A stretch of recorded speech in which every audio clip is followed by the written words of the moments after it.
Our guest today is someone who really needs no introduction. I had been given a couple of interesting historical stories to share with you all regarding our guest, but for the sake of brevity, I'll leave those for another time and place. As a fellow Kiwanian, he daily demonstrates a sincere commitment and dedication to our community and as mayor of our fair city. He's here today to provide us with provide our group with an annual update of the city of Worcester. Please give a warm welcome to Bob Brenneman.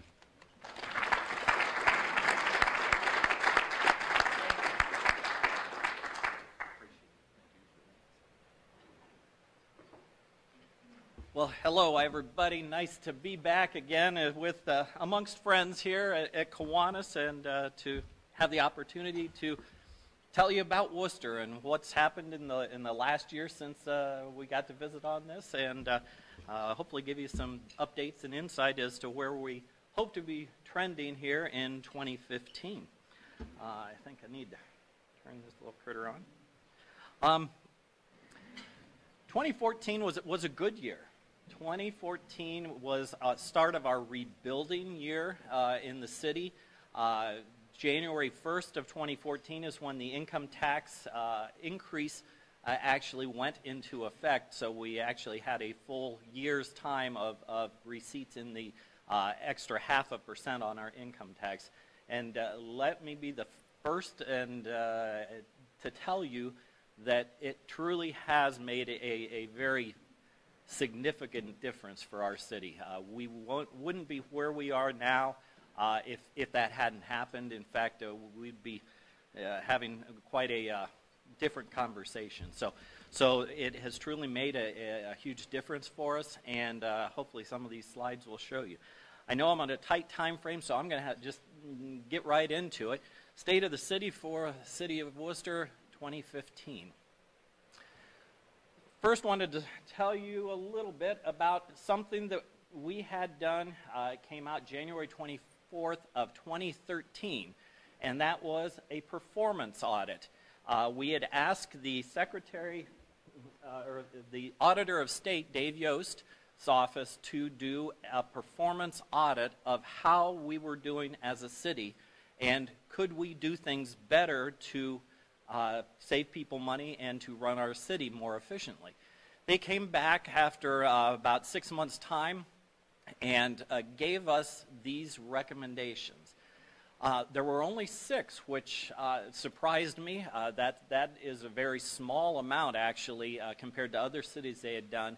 And these were recommendations on how we could run more efficiently and how to save dollars. So that's the general overview. We're going to go point by point so you can see what has happened since that time. Recommendation number 1, negotiate firefighter and police to bring compensation in line with peers. Potential savings, $220,000. We could not do this right at first when they gave us that recommendation because we had fire and police and WEA contracts that we have to live within, and we were still under those contracts. Well, 2014, the year of 2014, we negotiated all contracts with all of our unions. And as you can see, our response to police and fire compensation was adjusted to the peer averages. Worcester, you can see, is the red line there, and this is in firefighter safety, just one of the comparisons. But the peer in 2014, you can see we are below the peer in compensation for our firefighters. So we did take what they gave us as guidance, and were able to negotiate a contract that did keep us well within line.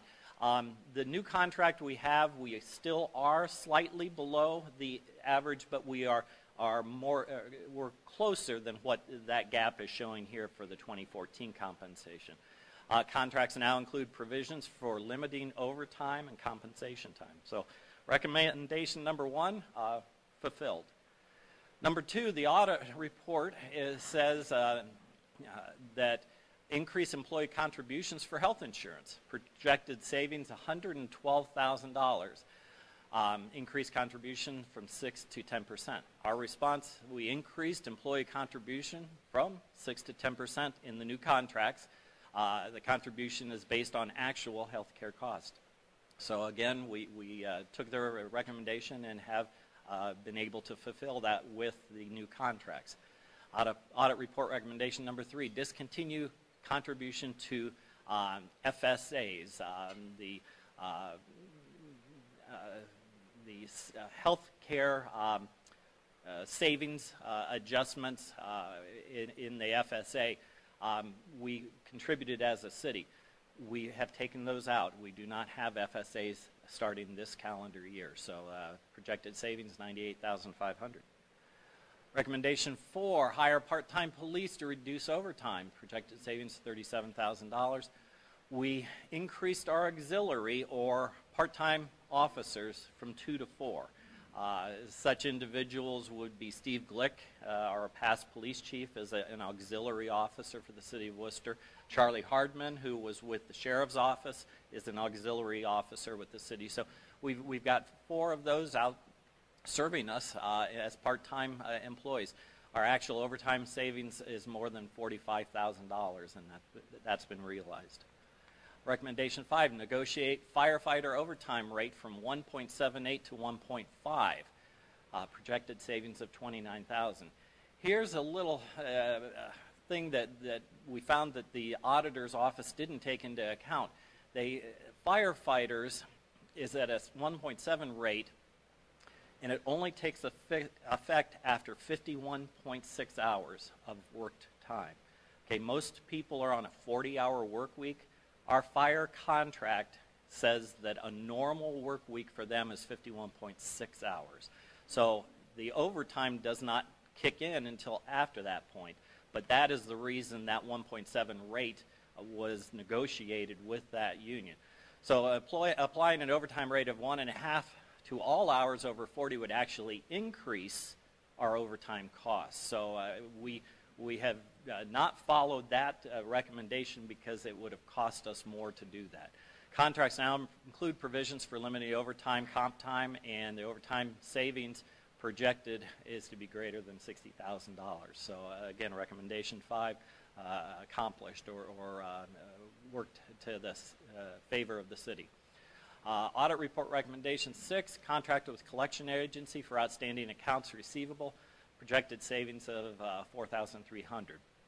We do have a contract with the collection agency, but we actually recover 99.43% of outstanding accounts receivable. So we actually are pretty efficient already to begin with, but we have taken that recommendation and fulfilled it. So as far as the state audit report, we appreciate having that. It helped us in looking at ourselves as an efficient organization, and we've taken all of their recommendations to heart. Switching gears to regional dispatch. I know that dispatch has been a big question that's been raised through the media and on people's mind. This is the start of it. It is not a new issue, okay? Dispatching has been going on a long time. We've been a part of the Justice Center for over 30 years. We've been part of the dispatching in one capacity or another for the majority of that time. But the idea that it's not as efficient and does not have the quality that we should expect as a community has been known for many years. The first one, I have an email from our fire chief in July of 2007 talking about dispatching times and how they are not where we need them to be. This is a letter, and I wanted to demonstrate that it's not just us, the city of Worcester, that are having issues with dispatch. This letter is from Larry Boggs. It's dated Wednesday, December 30th, 2009, and it's sent to Ann Obrecht, and it's regarding dispatch. It says, the main reason that I'm writing this letter is because I was told that you, the Wayne County Commissioner, set the rates for other jurisdictions to pay for dispatch services, and the administrators of the Justice Center Board had no choice in the fee structures for dispatch contracts. If this is true, why have we not raised the rates in all of these years to increase our revenues to support the Justice Center dispatch operation fairly across the board? Why do you, as the county, force Worcester, as well as yourselves, to support the smaller jurisdictions by keeping the dispatch contract costs so ridiculously low? Back to the meeting 5 to 6 years ago, so that would have been about about 2003, 2004 range. So back to the meeting 5, 6 years ago about consolidation of dispatch centers. I said at that meeting, why would Rittman and Orville want to join the big white elephant and support the smaller subdivisions like Worcester is doing right now? I still have that same question, as nothing at all has changed since that meeting. So that, again, was 2009. The next one is to show that regional dispatch has been being talked about for a good length of time. When I started into office in 2008, some of the first things I heard about from my team was dispatching. Now, it wasn't the most vocal, because there were lots of pent-up energy from our team at the city. But I do remember hearing about it.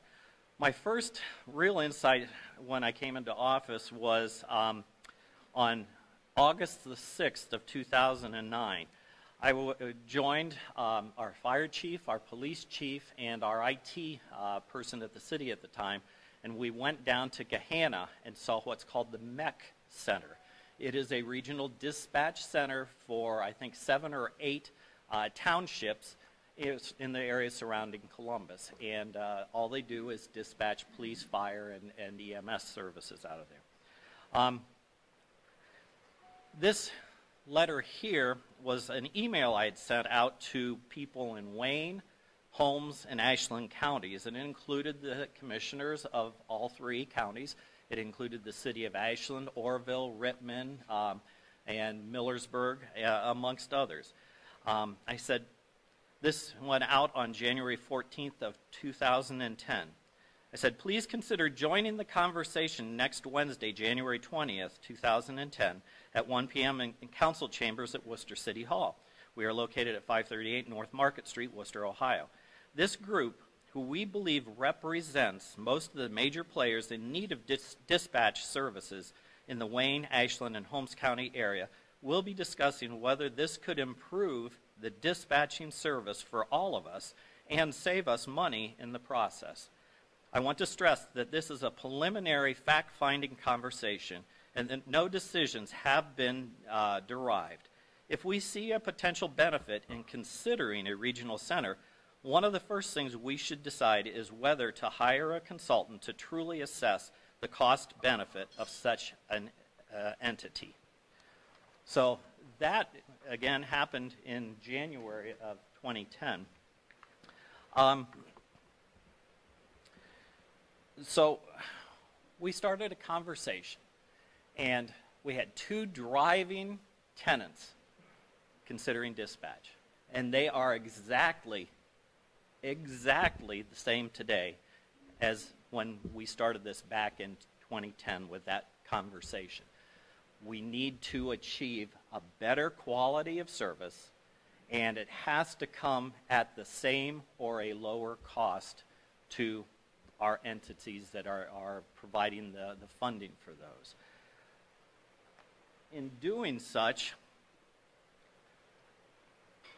we hired a group called the Maxine Goodman Levin College of Urban Affairs at Cleveland State University to put together a consolidated dispatch feasibility study. We actually started this back in 2010, and it was Worcester, Ashland, and Wayne County that funded this study. Each entity put in $16,664.34 to fund this study, and they did a comprehensive study for us because dispatching centers are not new. In fact, one of the entities in this study is one that's very close to us. It's over in Jackson Township near the Bueller store over outside of Massillon. It's been in business for about 28 years right now.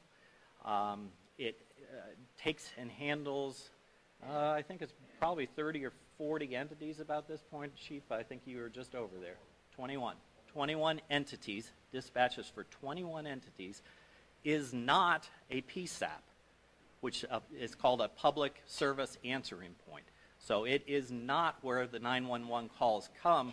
They come to the PSAP and is transferred to the regional dispatch center called the Red Center.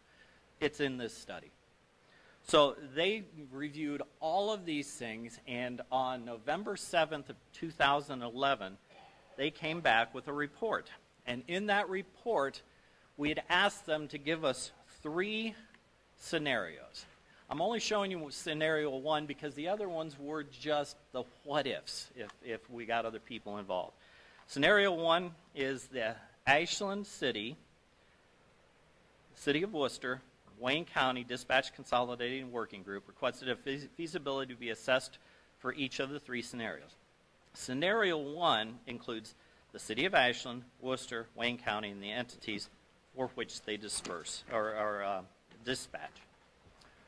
Scenario number 1, you can see, came back and said, if you would group together and do this dispatching, it is definitely feasible. It can definitely work. And you, the City of Worcester, will save an estimated $203,662 a year, every year. You, the City of Ashland, will save an estimated $122,581 a year, every year. Wayne County would save an estimated $201,562 a year, every year. And you know what? That's just with those 3 entities. The whole idea of doing a COG, a Council of Governments, is that you want to invite others to join you. Others that are doing the same thing, because there is an economy of scale in doing such. And so scenario 2 and scenario 3 actually included other areas of Wayne, Ashland, and Holmes counties. So, in each one of those scenarios, our cost savings increase. So this scenario is the least amount of cost savings that would come from it. So we took this study and we've been working with it. As I say, it came out in 2011. It's now 2015. And really, this whole thing started back in 2009, 2010 range. It is time to make a decision and move on. And that's exactly what the City of Ashland and the City of Worcester have done. We welcome and invite the Wayne County Commissioners to be a part. They were originally, and they decided not to be with this. There are reasons you'll have to ask them on, because everything that the City of Ashland and the City of Worcester have seen in the dispatching study that was done by Cleveland State says this is workable, this can happen, and it will save you money, and foremost, it will give you a better quality of service that you will have a better control over how it is operated. Now, you heard that first letter from Larry Boggs talking about the inequity of what people in Wayne County pay. The commissioner sent out a letter, and as they have in many of the years, telling the townships and the other entities that the county dispatches for what they're going to pay for dispatch services. Taking that letter and basing what they told, like Paint Township or Clinton Township, what they were going to have to pay for dispatch. Number one, it was all over the board. There's not a formula for how they do that. It's like, okay, well, Apple Creek, you pay X amount. Fredericksburg, you pay Y amount. There's no formula that we've been notified of on how they determine this. But taking an average of all of them, and I used Joel's help on putting these numbers together because he's my business agent helping run the city. The city of Worcester, according to that formula that they have provided for this 2015 year, if you applied those same metrics and numbers, the city of Worcester should be paying $179,000 for dispatch services, because that's what Clinton Township pays. That's what Fredericksburg pays in their proportionate usage. Based on all entities currently purchasing services from the county are billed at different rates. Therefore, average bill costs were used to determine those numbers. Proposed city costs based on the Cleveland State study, if we took those numbers, if we were up and operating this COG, this regional dispatch center, we'd be paying $397,000 per year. And that would be with Worcester and Ashland and Wayne County.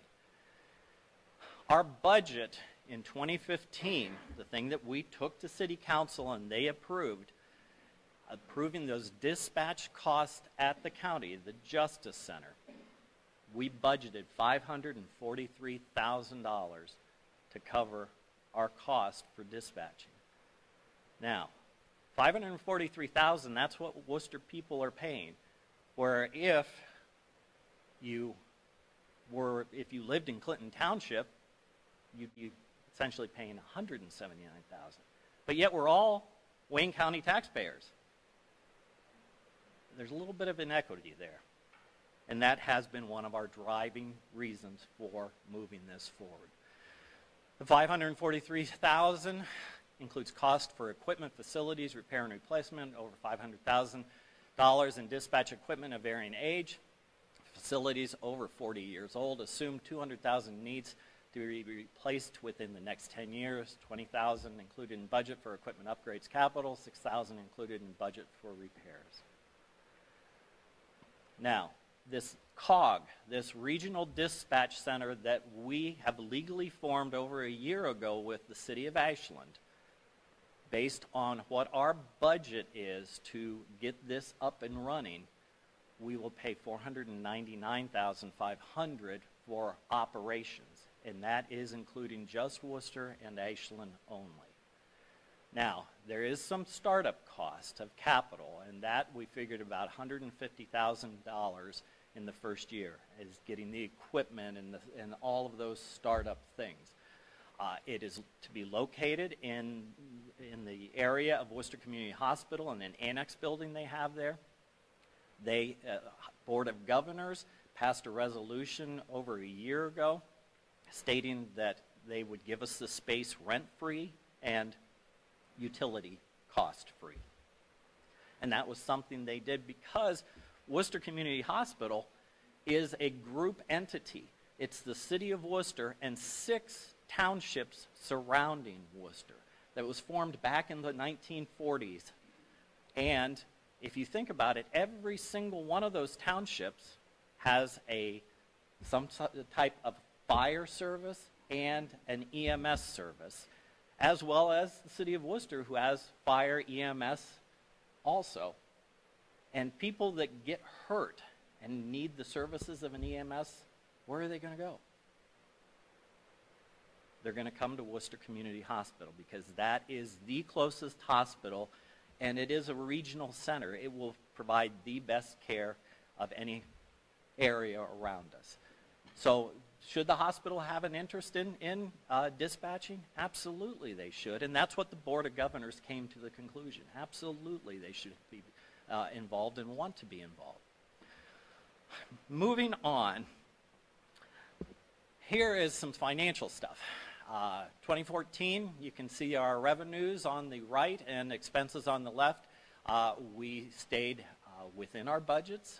We took in $21.7 million, and we expended $20.4 million. Sort of the breakdown, taxes is our biggest income generator for us, and safety services are our biggest users of our city funds.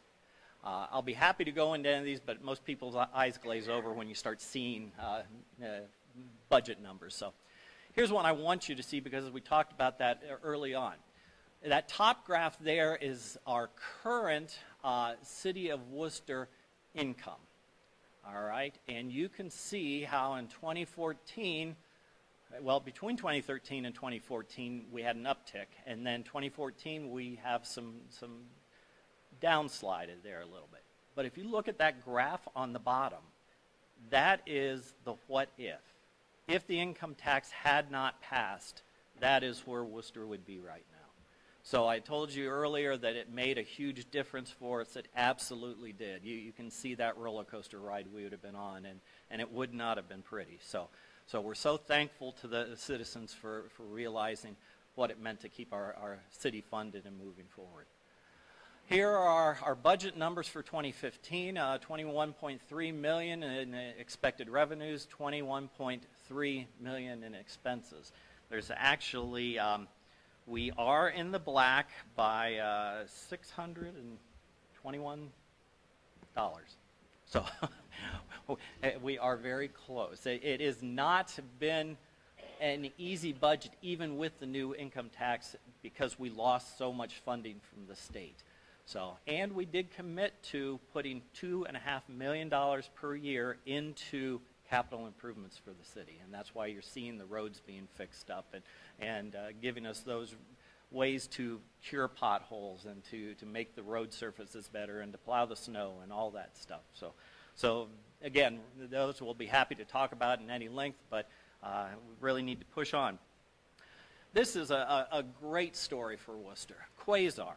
This is our water pollution control plant, or some people call it the sewer plant. Quasar is now an inhabitant of our plant. We are leasing that space to them, and they provide a service for us. It's called anaerobic digestion, and they are very good at it. In fact, they're so good that they are making excess methane gas, and that's what those bubbles are. They're full of methane gas, and methane burns. And so there is a generator on site that produces electricity. And part of our agreement for letting them be there is that we got to utilize that electricity.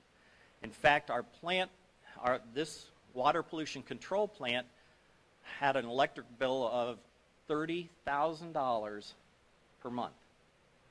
So in a year's time, $360,000 to run our sewer plant. Guess what we pay now? $0.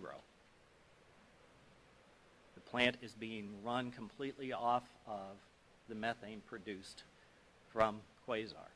So that's $360,000 savings our city had.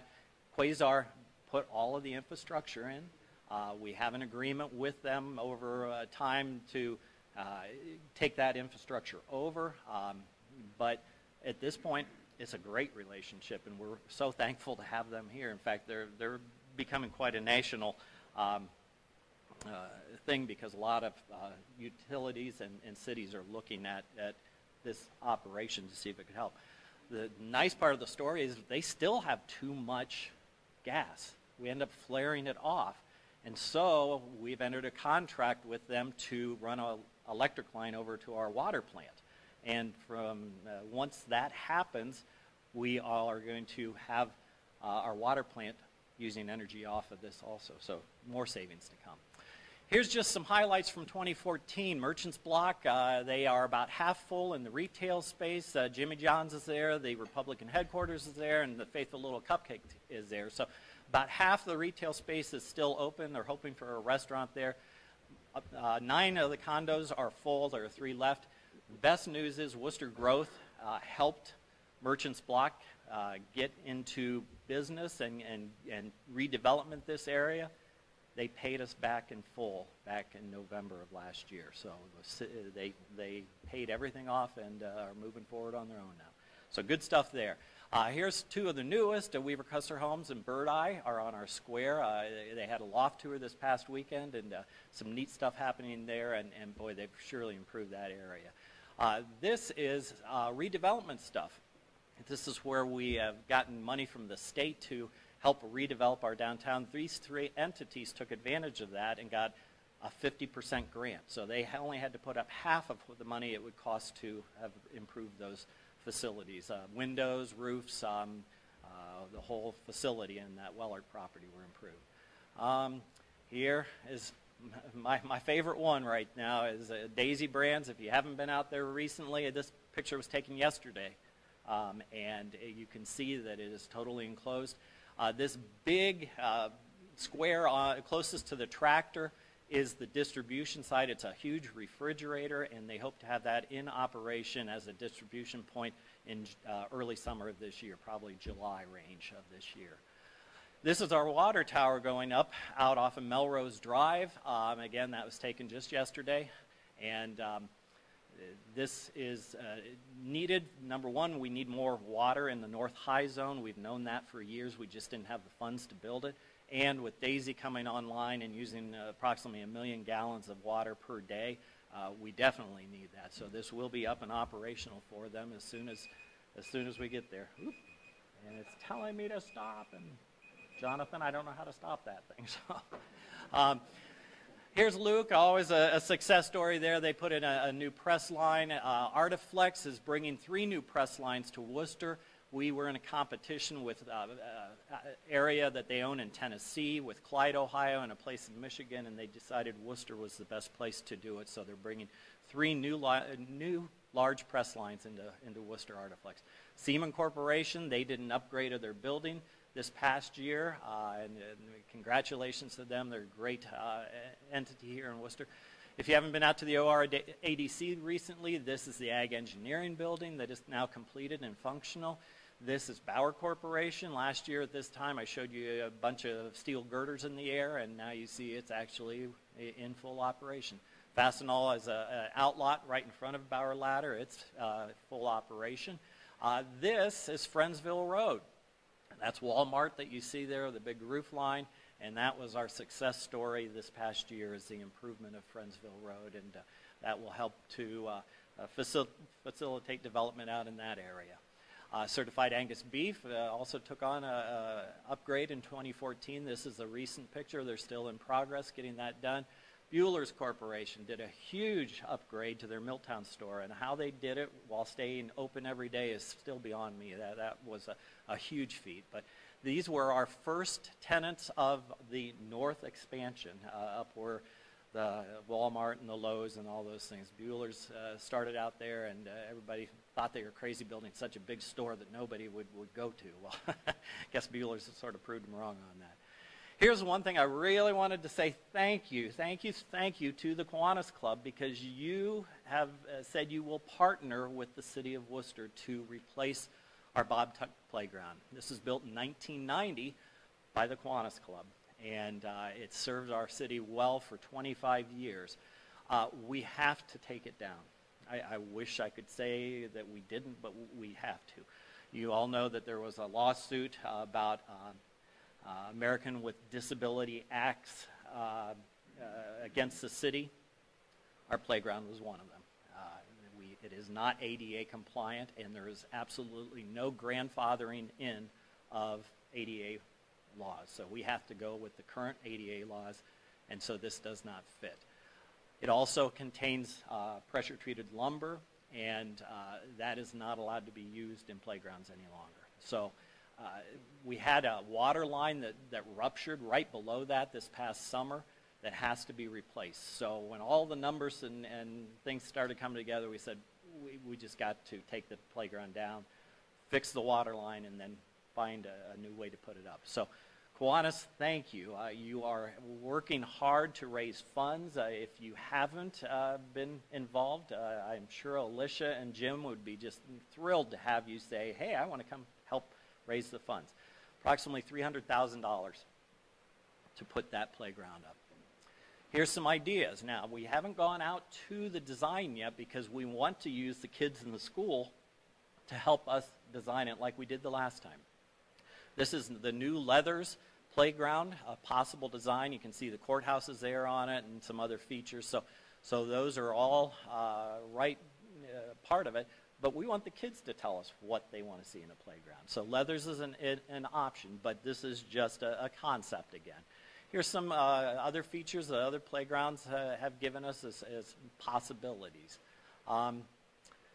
Worcester Community Hospital, success story there. We've had another good year, but it's funny, people said, you guys aren't doing anything, because they didn't see a new building happening. Well, we were doing lots. We put ICU on a new floor, the TCU on to a whole area of the third floor of the old building. We've been very active internally, but you just don't see it on the outside. Well, the plans are that whole big green area where College Hills used to sit is planned to have expansion. And part of that expansion is going to include one of the shining stars for us. Worcester Community Hospital is now an affiliate with Ohio State James Cancer Center. And part of that expansion will have a cancer center involved with it, and it will be in affiliation in connection with the Ohio State James Cancer Center. So exciting things for our community, things that we felt as a board really needed to be addressed and happen, and it is in the works. So you'll be seeing some activity going there here very shortly. Here's something that we got in the works. One of the things our comprehensive plan told us we needed to be doing is more connectivity in town. And truthfully, that was music to my ears, because I've wanted to do this ever since I took office, is to create bike and hiking and multi-purpose trails within our city, but also outside of our city. I believe we have to be connected to the Rails to Trail trail that currently its closest spur is in Fredericksburg. I think if we as a city can get connected to that, we will help our tourism coming into town to utilize such a trail immensely. I think it will really help the whole community in bringing people in. So we started a steering committee. We have a meeting tonight, actually. We've divided it into two sections. One is internal, and then the other group is looking external outside of the city of Worcester. This is the internal look. And it sort of has this bike trail utilizing some of our existing stuff already. Oops, I hit the stand there, but it comes down and then we come up and go up and through there. So it would be a long loop. Smithville Western is the purple at the top. Shellen Park and Grosjean Park are at the bottom.